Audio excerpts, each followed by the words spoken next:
تمہاری آج کی ادائیگی ہے، یہی آج کے دن کی تمہاری نیکی ہے کہ میرے نبی کا دیدار کرو. یہ ہو گیا. اب آپ واپس آ رہے ہیں، ایک بڑی اہم بات بتانے لگا ہوں دنیاوی. آپ نے کہا میں جس آسمان سے نیچے آیا، جس آسمان سے میں گزرا، نیچے نہیں، جس آسمان سے میں گزرا، وہاں کے فرشتوں نے کہا یا رسول اللہ علیک بالحجامہ، علیک بالحجامہ، یا رسول اللہ حجامہ کروائیے، حجامہ کروائیے. ساتوں آسمان کے فرشتوں نے کہا یا رسول اللہ حجامہ. حجامہ کیا ہوتا ہے؟ کپنگ، جس کو آج کل کپنگ تھوڑا تھوڑا ہمارے ملک میں بھی اس کا رواج ہو گیا ہے. یہ جتنا ٹاکسن ہے یہ کھال کے نیچے باریک رگوں میں جمع ہوتا ہے، گندا خون. میرے نبی کیا کرتے تھے؟ ایسے کپ ہوتے تھے، وہ تو چمڑے کے ہوتے تھے، تو اس میں ویکیوم پیدا کر کے اور اس کو یوں لگاتے تھے، پھر وہ وہاں جم جاتا تھا اور کھال ابھر آتی تھی، پھر اس کو ہٹا کے وہاں کٹ لگاتے تھے کسی چیز سے. آج بلیڈ ہے، کٹ لگا کر ہلکے ہلکے، پھر اس کو ویکیوم بنا کے پھر یہاں گاڑ دیتے تھے. تو اس سے جتنا گندا زہریلا خون ہے وہ نکل کے اس کپ میں آ جاتا ہے، پھر اس کو پھینک دیا جاتا ہے. اس کو کہتے ہیں حجامہ. اور کمر کے سینٹر میں ایک پوائنٹ ہے جہاں حدیث میں آتا ہے 70 بیماریوں کا علاج یہاں کپ لگوانا ہے، 70 بیماریوں کا علاج یہاں کپ لگوانا ہے. یہ میرے نبی کے نے ہر آسمان میں فرشتوں سے سنا. ڈھونڈو، تلاش کرو. اب لاہور میں بھی یہ سلسلہ ہے. یہ تم ڈاکٹروں سے جان چھوٹ جائے گی اگر آپ نے میرے نبی والا طریقہ شروع کر دیا. حجامہ، غذا، سموسے پکوڑے نہ کھاؤ، دہی بھلے نہ کھاؤ، اور یہ ڈرنک نہ پیو، اور یہ روسٹ بروس نہ کھاؤ، غذا سادہ رکھو، حجامہ کرواؤ.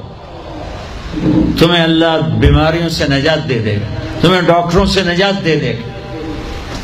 میرے نبی کا طرز طعام، طرز خوراک، طرز علاج. آپ نے آخری سفر میں بھی کپنگ کروائی. آپ جب حج پہ جا رہے تھے تو آپ نے یہاں کپ لگوائے، یہاں راستے میں یہاں اس جگہ. یہ آپ کا آخری حجامہ جو آپ نے سفر میں کروایا تھا. تو آپ کی مستقل عادت تھی کہ آپ حجامہ کرواتے تھے. کپنگ، وہ خون نکالتے ہیں، سارا باڈی کا خون گندا باہر نکل جاتا ہے اور پورا جسم فریش ہو جاتا ہے.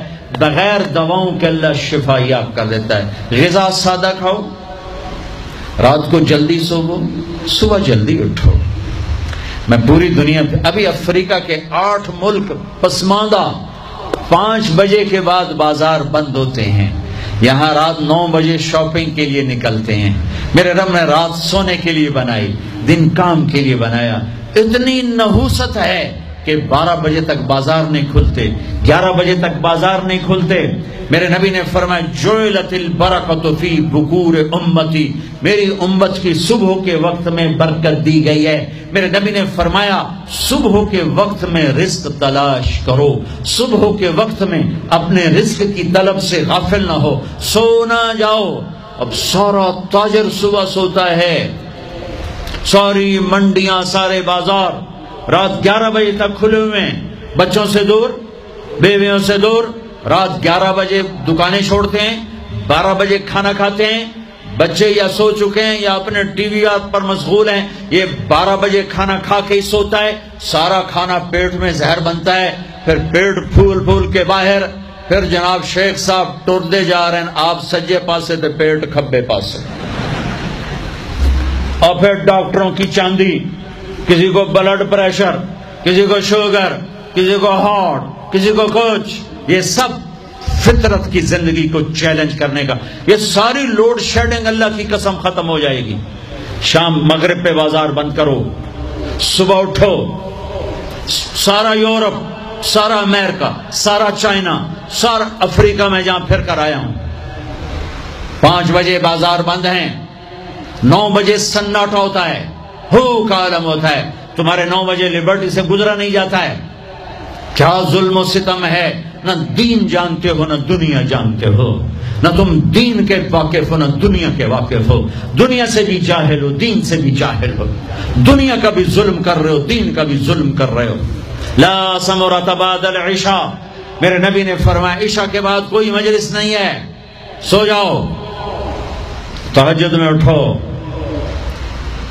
12 بجے کے بعد جو آدمی سوتے ہیں ان کے جسم کی ریپیئر ہوتی نہیں ہے. جو دن میں سوتے ہیں ان کے جسم نیند مستری ہے، پلمبر ہے، آپ کے پوری باڈی کی ریپیئر کرتا ہے نیند کا نظام. لیکن جب آپ 12 بجے کے بعد سوتے ہیں یا فجر کے بعد سوتے ہیں وہ کام ہی نہیں کرتا، وہ کہتا میری چھٹی میں نہیں کرنا. جب آپ 10 بجے سو جاتے ہیں وہ پورا ایکٹیو ہو جاتا ہے، پورے جسم کو چست کر دیتا ہے. جب آپ صبح 4 بجے اٹھو، 5 بجے اٹھو تو آپ تازہ ہو گئے.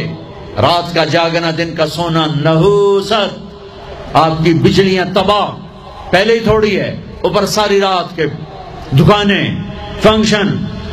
یہ تو اللہ حکومت کا بھلا کرے، یہاں کی حکومت کا، کہ 10 بجے کا انہوں نے ڈنڈا چلایا تو کچھ، ورنہ تو 10 بجے تو برات کی تیاری ہو رہی ہوتی اور 1 بجے کھانا ہو رہا ہوتا تھا. جس امت کو اللہ نے وقت کی قدر سکھائی اسی امت نے وقت کو تباہ کر کے رکھ دیا. اور جس امت کے پاس قرآن نہیں، نبی نہیں، انہوں نے وقت کو کیش کر کے تمہیں غلامی کا توق پہنا دیا اور دنیا کو لیڈ کرنے کی طاقت اللہ نے ان کو دے دی. او بھائیو، نہ دنیا اچھی رہی نہ دین اچھا رہا.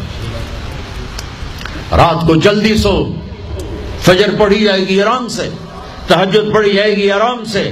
کچھ وقت اللہ کے قرآن کے ساتھ گزارو، کچھ اللہ کے نبی کی زندگی پڑھو، کچھ اللہ کے نبی کے فرمان پڑھو، نیک لوگوں کی ہسٹری پڑھو، اپنے اللہ کے محبوب بندوں کی تاریخ پڑھو، اولیاء کرام کی تاریخ پڑھو. اپنے ماں باپ کو عزت دو، شادی شدہ ہو بیوی کو عزت دو، بیوی خامد کو عزت دے، اولاد کو عزت دو، وہ عزت لوٹ کے تمہاری طرف آئے گی. یہ میرے نبی ایک پوری زندگی لے کر آئے، دنیا کا بھی بتایا، آخرت کا بھی بتایا، علاج بھی بتا گئے، کھانا بھی بتا گئے، زندگی بھی بتا گئے. اے میرے عزیزو، ایک خوبصورت زندگی ہے جس کو سیکھنے کی محنت ہو رہی ہے. یہ تبلیغ کا کام